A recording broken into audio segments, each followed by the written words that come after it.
झारखंड की राजनीतिक में तूफान से पहले की शांति, फिर राजभवन के बंद लिफाफे की चर्चा तेज, तैयारी पूरी, अलर्ट मोड पर रखे गए विधायक। 31 दिसंबर से शुरू हुई है झारखंड की राजनीतिक में उठा पटक।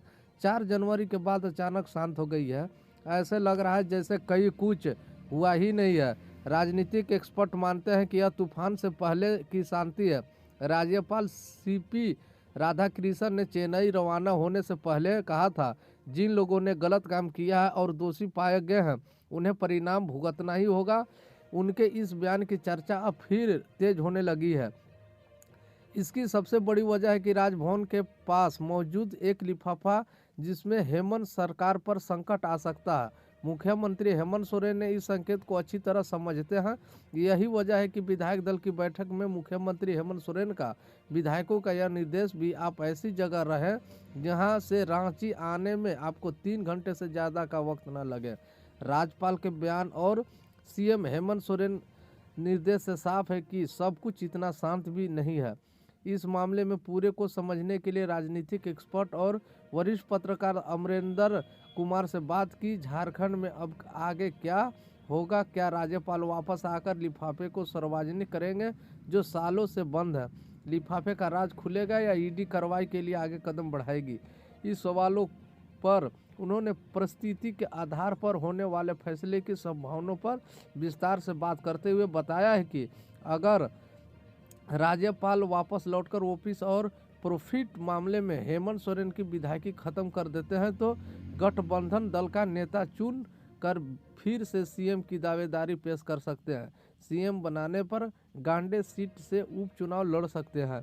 हेमंत सोरेन को ईडी द्वारा अगर विस्तार किए जाने की स्थिति बनती है तो कल्पना सोरेन या कोई गठबंधन दल का नेता चुनकर राज्यपाल के सामने सीएम पद की दावेदारी कर सकता है। गांडे की सीट खाली है। सदस्यता जाने और ईडी की गिरफ्तारी होने पर भी महागठबंधन की सरकार बन सकती है और इस्तीफे के पीछे राजनीति को भी समझना बेहद जरूरी है। 31 दिसंबर 2023 के प्रभाव से ही गांडे सीट की स्थिति रिक्त घोषित कर दिया गया था। जनप्रतिनिधि कानून की धारा 151 के तहत ऐसी व्यवस्था है कि विधानसभा का कार्यकाल 1 साल से कम रहने पर खाली हुई सीट पर उपचुनाव नहीं होगा। जेएम इसके संकेत को समझ गई थी, इसीलिए सीट खाली कराकर चुनाव आयोग से चुनाव के लिए मांग कर ली है। हजारीबाग पलामू में झमाझम बारिश, कई जगहों पर छाए बादल। रांची में बारिश के बाद 4 डिग्री पारा, कुछ ऐसा ही रहेगा मौसम। झारखंड में मौसम का मिजाज बदला हुआ है। आज यानी हजारीबाग पलामू सहित राज्य के कई हिस्सों में सुबह से बारिश हो रही है। मौसम विभाग ने आज भी राज्य के कई हिस्सों में बारिश की संभावना जाहिर की है। शुक्रवार को राजधानी रांची में अच्छी बारिश हुई है। इसके दिन तापमान में करीब 4 डिग्री गिरावट आई है। बारिश के बाद ठंड बढ़ गई है। मौसम विभाग ने राज्य के कई हिस्सों में बारिश को लेकर आज कल अलर्ट जारी किया है। आने वाले कुछ दिनों में मौसम ही ऐसे रहने का अनुमान है। रविवार को भी आसमान में बादल छाए रहेंगे। रविवार के बाद मौसम और बदलाव की उम्मीद है। तेजी से तापमान में गिरावट आ सकती है। ठंड और कनकनी बढ़ेगी। राज्य के कई हिस्सों में कोहरा और धुंध का असर भी बढ़ सकता है। मौसम विभाग के वैज्ञानिक अभिषेक आनंद ने बताया कि राजधानी रांची में पश्चिमी विक्षोभ का आंशिक असर है। राज्य भर के हल्के से मध्यम दर्ज की बारिश दर्ज की गई है। रविवार के बाद से तापमान में और गिरावट आ सकती है। ठंड और बढ़ेगी। शहरी क्षेत्र में न्यूनतम तापमान 8 डिग्री और ग्रामीण इलाकों में 5 से 6 डिग्री सेल्सियस पहुंचने की संभावना है। पश्चिमी विक्षोभ का असर समाप्त होते ही ठंड कम हो जाएगी। रांची और आसपास के इलाकों में शुक्रवार को दोपहर बाद मौसम का मिजाज बदला। तेज हवा के साथ करीब आधे घंटे तक जोरदार बारिश हुई है। सबसे ज़्यादा बारिश कांके क्षेत्र में हुई है। इसके दिन के तापमान में करीब 4 डिग्री गिरावट आ गई है। बारिश के बाद ठंड बढ़ गई है। भारतीय मौसम विज्ञान केंद्र रांची के वैज्ञानिक अभिषेक आनंद ने बताया है कि 7 जनवरी से 12 जनवरी तक सुबह कोहरा छाएगा, फिर हल्के बादल छाए रहेंगे। 8 जनवरी को सुबह कोहरे और आसमान में हल्के बादल नजर आ सकते हैं, लेकिन बारिश की संभावना नहीं है। 10 जनवरी को भी आसमान में बादल छाए रहेंगे, लेकिन बारिश की संभावना नहीं है। पिछले कुछ दिनों में तापमान में गिरावट आने की संभावना है। झारखंड में 9 सीटों पर लोकसभा चुनाव लड़ना चाहती है कांग्रेस। प्रदेश अध्यक्ष ने खड़गे के सामने रखा प्रस्ताव। पिछली बार 7 पर लड़े, 1 जीते थे। झारखंड में लोकसभा चुनाव के सीटें के बंटवारे को लेकर गठबंधन में अब रसाकसी शुरू हो गई है। लोकसभा चुनाव 2019 के आधार पर इस बार सीट बंटवारों को लेकर कांग्रेस राजी नहीं दिख रही है। इस पर कांग्रेस अधिक सीटों पर चुनाव लड़ना चाहती है। कांग्रेस झारखंड की 14 लोकसभा सीट में से 9 सीट पर चुनाव लड़ने का मन बना रही है। वहीं जेएम और राजद की भी ज़्यादा सीटों की उम्मीद कर रहे। चुनाव से पहले सीट के बंटवारे को लेकर चर्चा तेज हो गई है। इस बार चुनाव में कौन कितने सीटों पर चुनाव लड़ेगा और कौन मौके पर कांग्रेस यह कहती आई है कि लोकसभा चुनाव में कांग्रेस अहम भूमिका निभाती है। विधानसभा चुनाव में वह जेएम के साथ और उन्हें मजबूत करने की कोशिश करती है। मिली जानकारी के अनुसार झारखंड प्रदेश कांग्रेस ने राष्ट्रीय नेतृत्व को यह जानकारी दी है कि पार्टी इस बार झारखंड की 14 लोकसभा सीट में से 9 पर लड़ना चाहती है। पार्टी ने इसके लिए तैयार में भी पूरी कर ली है। चुनाव के तैयारियों और राहुल गांधी के भारत जोड़ो न्याय यात्रा पर चर्चा के लिए नई दिल्ली में एआईसीसी अध्यक्ष मल्लिकार्जुन खड़गे के साथ बैठक के दौरान गुरुवार को प्रदेश अध्यक्ष राजेश ठाकुर और कांग्रेस विधायक दल के नेता आलमगीर आलम ने यह प्रस्ताव रखा है कि प्रदेश कांग्रेस ने जिन सीटों पर चुनाव लड़ने की मंशा जाहिर की है उनमें रांची, खूंटी, पलामू, शिवभूमि, लोहरदगा, धनबाद और हजारीबाग के साथ कुछ और सीटों पर जिक्र है। कांग्रेस भले ही 9 सीटों पर चुनाव लड़ने का मन बना रही है, लेकिन सीट के बंटवारों को लेकर सब कुछ आसानी से तय होना मुश्किल हो सकता है। 2019 में 3 पार्टियों ने गठबंधन में लोकसभा और विधानसभा चुनाव लड़ा था। पिछले बार लोकसभा सीट के बंटवारे का गठित अलग था और इस बार अलग है। ऐसे में गठबंधन के बीच कितनी सहमति होगी या वक्त के साथ तय होगा। बीते लोकसभा चुनाव में कांग्रेस ने गठबंधन के ज़्यादा सीटों पर चुनाव लड़ा।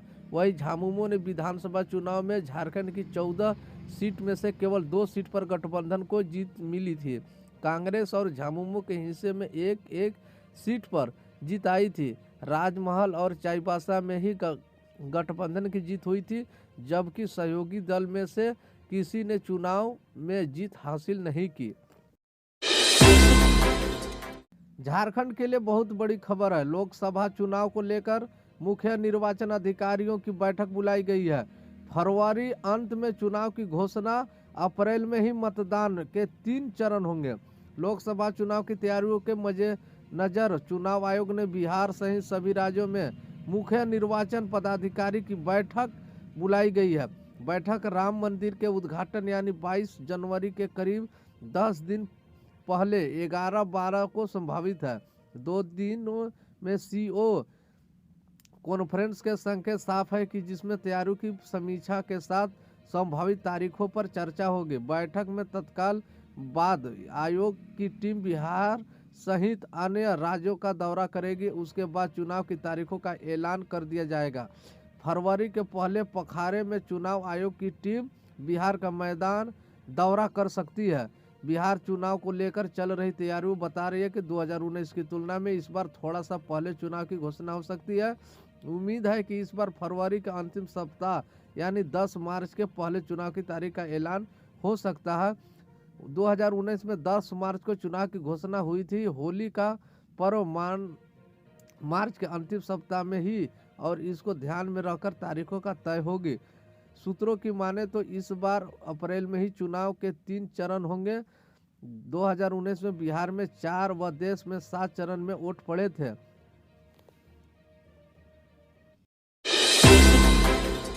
रांची न्यू गिरिडीह एक्सप्रेस का मधुपुर तक विस्तार। गोंडा सांसद निशिकांत दुबे ने दिखाई हरी झंडी। देवघर से रांची आना अब आसान। देवघर से रांची की यात्रा अब और आसान हो गई है। मधुपुर के स्थानीय निवासियों को लंबे समय से चली आ रही मांग अब पूरी हो गई है।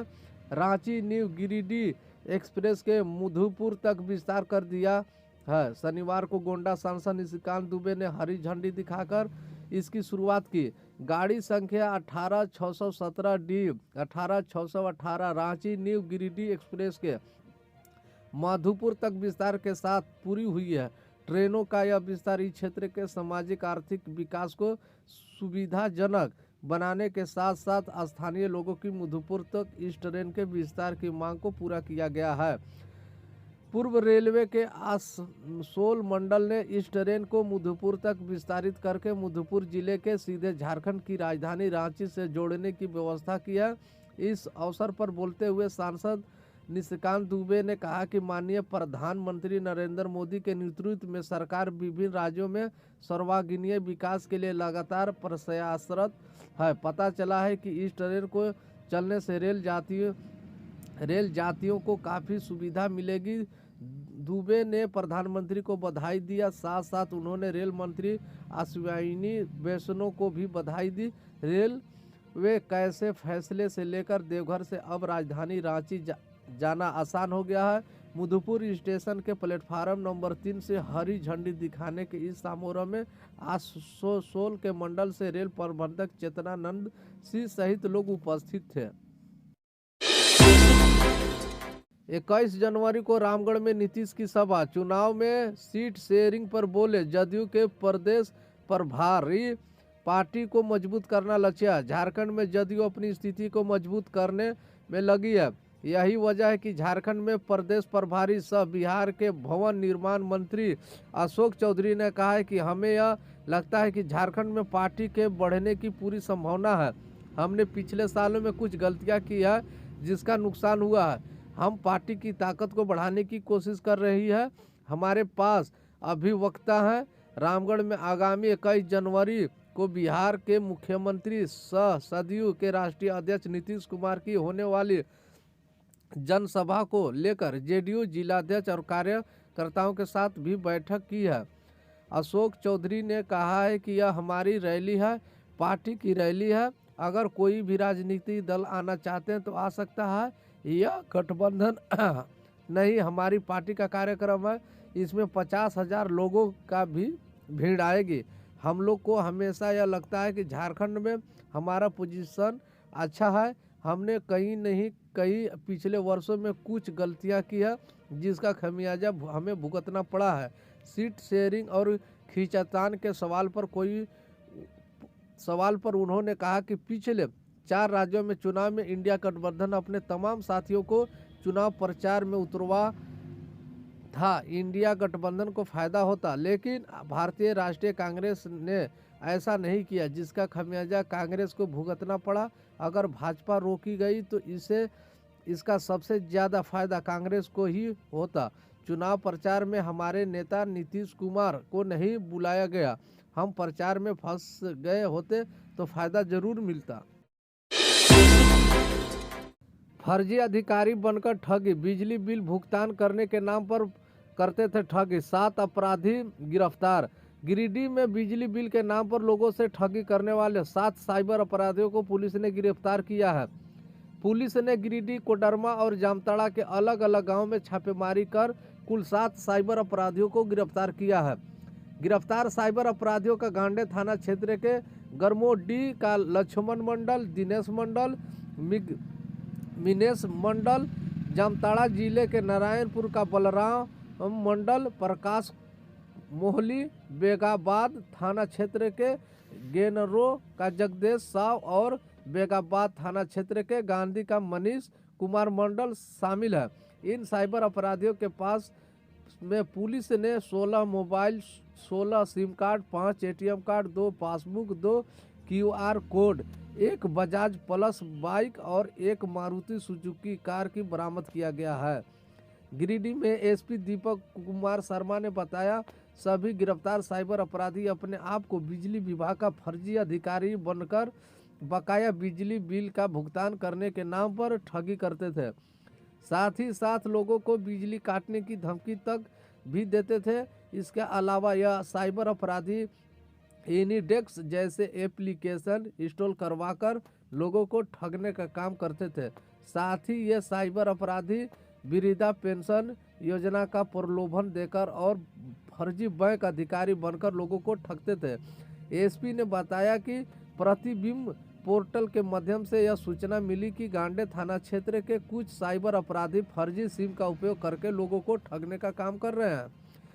इसके बाद साइबर डीएसपी संदीप सुमन समदर्शी के नेतृत्व में एक टीम का गठन किया गया, जिसमें साइबर थाना प्रभारी अजय कुमार, पुलिस निरीक्षक इंज पुआनी, सरोज कुमार मंडल, गौरव कुमार सनी, संजय मुखियार, गजेंद्र कुमार सांकेत वर्मा, सौरभ कुमार, जितेंद्र महतो, सुरेश यादव, आशुतोष रंजन नेतृत्व में एक टीम का गठन किया गया। अलग अलग इलाकों में छापेमारी चलाकर कुल 7 अपराधियों को गिरफ्तार कर में सफलता मिली है।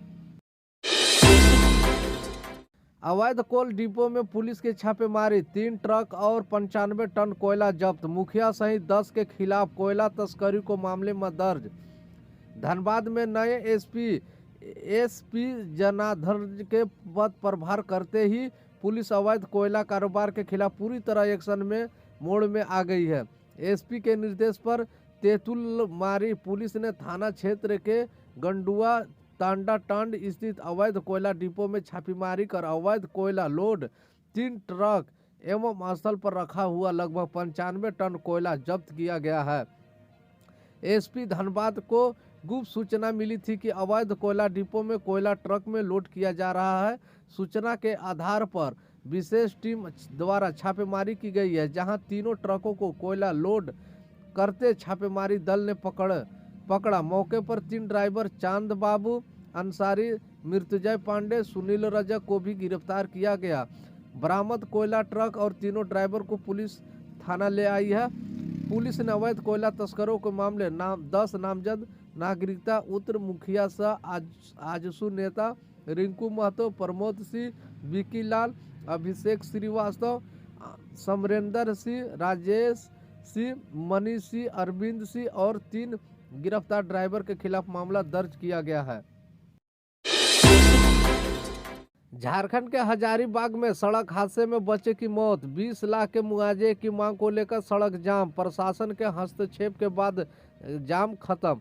हजारीबाग जिले के केरेडारी थाना क्षेत्र के केरेडारी मुख्यालय स्थित NH-7 में पुराना थाना के करीब बड़का गांव में से टणवा की तरफ आ रही एक 12 चक्का ट्रक NL01AA 9183 ने दूध बेचने जा रहे एक 14 वर्षीय नाबालिग बच्चे को रौंद दिया। इस घटना के बच्चे की घटनास्थल पर ही मौत हो गई।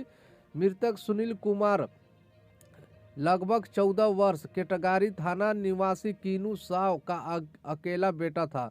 दुर्घटना के बाद घटनास्थल पर ग्रामीणों की आक्रोश भीड़ ने सड़क जाम कर दिया गया। दुर्घटना की सूचना पाते ही केरेडारी पुलिस पहुंची, लेकिन आक्रोश ग्रामीण ने पुलिस को खदेड़ दिया। सड़क जाम जारी रही। सड़क जाम कर रहे ग्रामीण ने मृतक के परिजनों को 20 लाख मुआवजा की मांग कर रहे, साथ ही इस सड़क से हाईवा व ट्रक जैसे भारी वाहनों का परिचालन बंद करने की मांग कर रहे हैं। ग्रामीण का यह भी कहना है कि हजारीबाग के पूर्व डीसी रविशंकर शुक्ला के दौरान NH-7 पर 24 घंटा नो एंट्री लगाने का आदेश था। इस पर फिर जिसके निर्देश पर फिर से भारी वाहन शुरू कर दिया गया है। प्रशासन ने दिया भरोसा। जाम लगाने के बाद प्रशासन और पुलिस की टीम ने विरोध कर रहे लोगों को भरोसा दिया है कि उनकी मांग और गौर किया जाएगा और सरकार प्रावधान के हिसाब से सरकार मुआवजा देगी।